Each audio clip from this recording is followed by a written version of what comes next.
Hola chicos, bienvenidos a prepararlaselectividad.com. Continuamos con biología. Seguimos hablando de las proteínas. Después de haber ya descrito en otro vídeo lo que es el enlace peptídico, vamos ya a empezar a estudiar la estructura de las proteínas.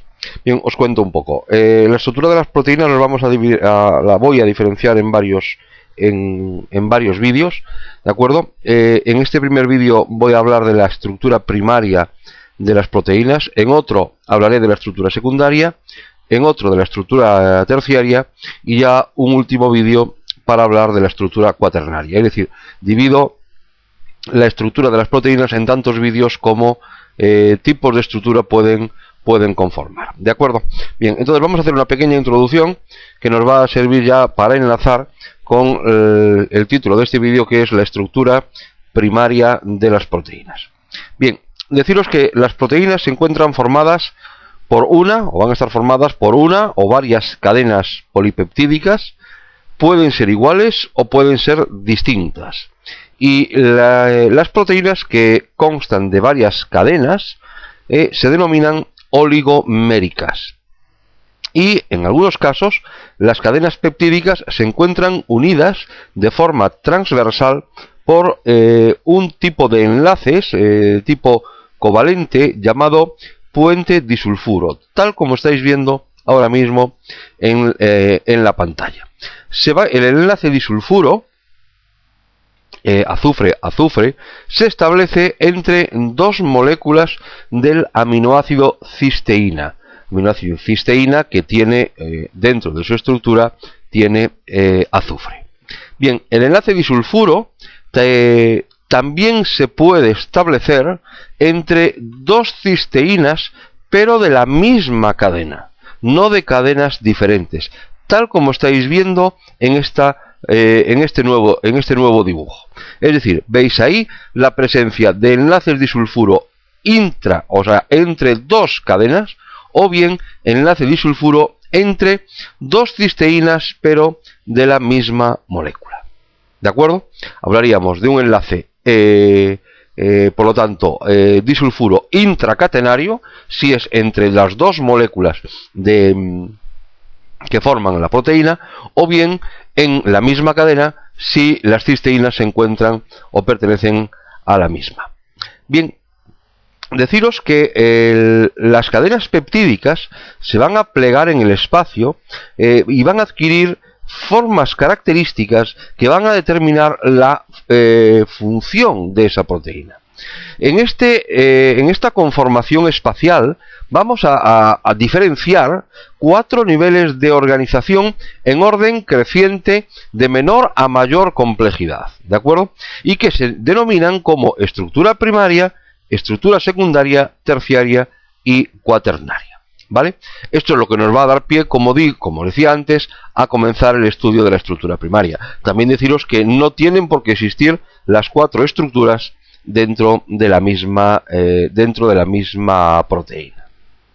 Bien, entonces, en cuanto a la estructura primaria, decir que cuando nos referimos a ella, nos estamos refiriendo a la secuencia de los aminoácidos que forman la proteína. Es decir, conocer cuáles son los aminoácidos que componen la proteína y en qué orden se encuentran, ¿vale? Como consecuencia de la disposición en el mismo plano, porque es lo que estamos viendo aquí, es decir, nos interesa la disposición de aminoácidos, el contenido en aminoácidos, y por lo tanto va a ser un estudio en el plano. Entonces, como consecuencia de la disposición en el mismo plano de los átomos que forman el enlace peptídico, el esqueleto de una cadena peptídica se asemeja a una sucesión articulada de placas planas, es decir, como estáis viendo ahora en este vídeo, que ya en este esquema, que ya lo puse también cuando hablábamos de la estructura del enlace peptídico, ¿de acuerdo? Bien, deciros también que la secuencia de aminoácidos se encuentra determinada genéticamente y es fija para cada proteína. Por ejemplo, que es el tema con el que voy a terminar la estructura primaria. Por ejemplo, todas las moléculas de la hemoglobina humana van a tener la misma estructura primaria. Bien, La estructura primaria condicionará la forma tridimensional de la proteína, de la cual forma a su vez va a depender la actividad biológica de ese principio inmediato de esa proteína. ¿De acuerdo? Si se altera esta secuencia, por lo tanto se van a producir cambios en la forma y por lo tanto también eso lleva consigo la pérdida o la modificación en la función biológica de esa proteína.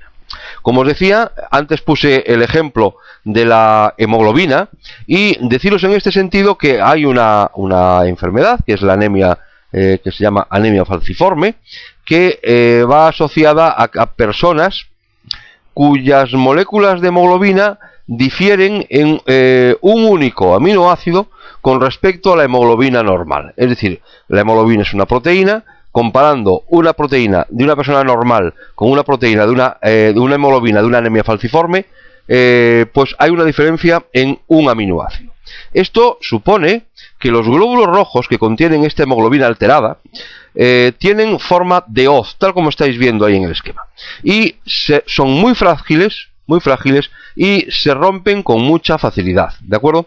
Por lo tanto, esto va a llevar consigo una disminución en el número de glóbulos rojos y hará que los individuos que presentan este tipo de situación fisiológica presenten anemia.